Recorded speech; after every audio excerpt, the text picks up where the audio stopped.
दोस्तों आप लोग बचपन से ये वर्ड सुनते होंगे बंगाल की खाड़ी। उसमें आपको बंगाल तो समझ में आता होगा, लेकिन खाड़ी क्या है ये समझ में नहीं आता होगा।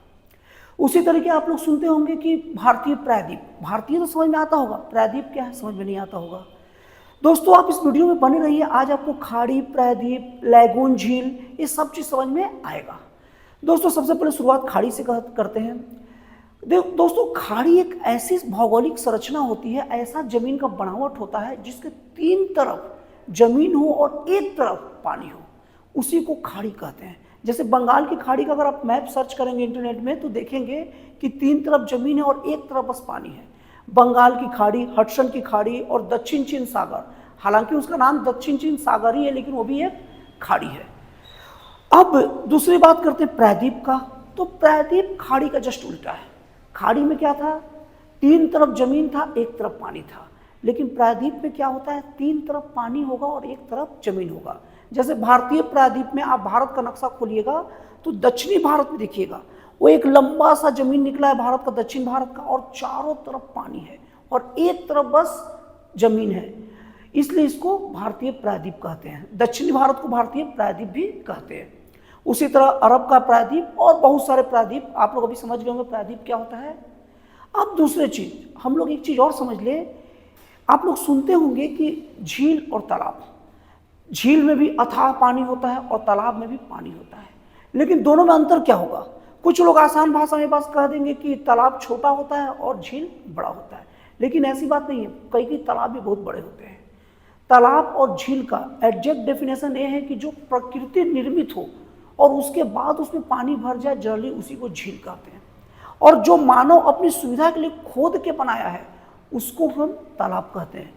ये झील जो होती है बहुत सारे प्राकृतिक कारणों से, जैसे कभी उल्का पिंड के टकराने से गड्ढा हो जाएगा, या कहीं भूकंप वगैरह कई सालों पहले आते हैं, बीच में जगह बहुत फैल जाता है, खुल जाता है, उसमें पानी भर गया, धीरे धीरे वहाँ से झील बन गया। कई बार जो ज्वालामुखी जो रहते हैं, जागृत ज्वालामुखी रहते हैं, जब ज्वालामुखी वो मतलब बंद हो जाता है, वो मृत हो जाता है और धीरे धीरे उस ठंडा हो जाता है और उसमें पानी भरते हैं तो उससे भी बन जाता है झील। और तालाब को तो आप लोग जानते ही हैं, जो अपनी सुविधा के लिए आदमी खुदवा दे, पानी भर जाए, वो क्या है, तालाब है। वही अंतर नहर और नदी में होता है। नदी का मतलब ये होता है जो प्राकृतिक तौर पर बना है, ठीक है, उसको आदमी नहीं बनाया, वो नदी होता है। और नहर का मतलब ये होता है कि जिसको मानव अपनी सुविधा अनुसार बनाया है।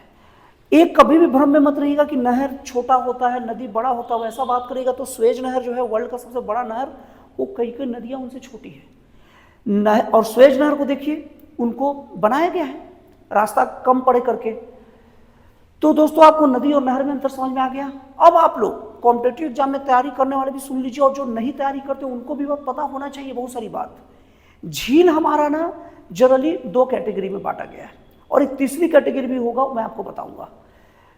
झील का दो कैटेगरी ये होता है, एक मीठे पानी की झील होता है, जैसे उलर झील हो गया, डल झील हो गया, सब मीठे पानी की झील है। उसका पानी मीठा होता है, उसको पानी कितना भी पीजिए कोई नुकसान नहीं होगा। लेकिन एक पानी होता है, एक झील होता है खारे पानी की, उसका पानी खारा होता है समुद्र की तरह, जिसे आप पी नहीं सकते, जैसे सांबर झील हो गया, चिल्का झील हो गया, सब खारे पानी का झील है। झील के साथ एक वर्ड आता है दोस्तों, लैगून झील। दोस्तों ये पॉइंट को नोट कर लीजिए, पीएससी, यूपीएससी, रेलवे, एसएससी और सभी तरह की तैयारी करने वाले स्टूडेंट लोग के लिए बहुत ज़्यादा काम का रहता है। लैगून झील किसको कहते हैं, ऐसा झील जो समुद्र का ही पार्ट है।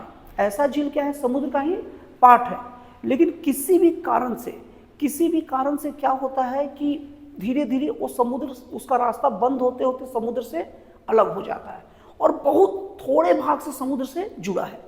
इसका सबसे अच्छा एग्जाम्पल है चिल्का झील।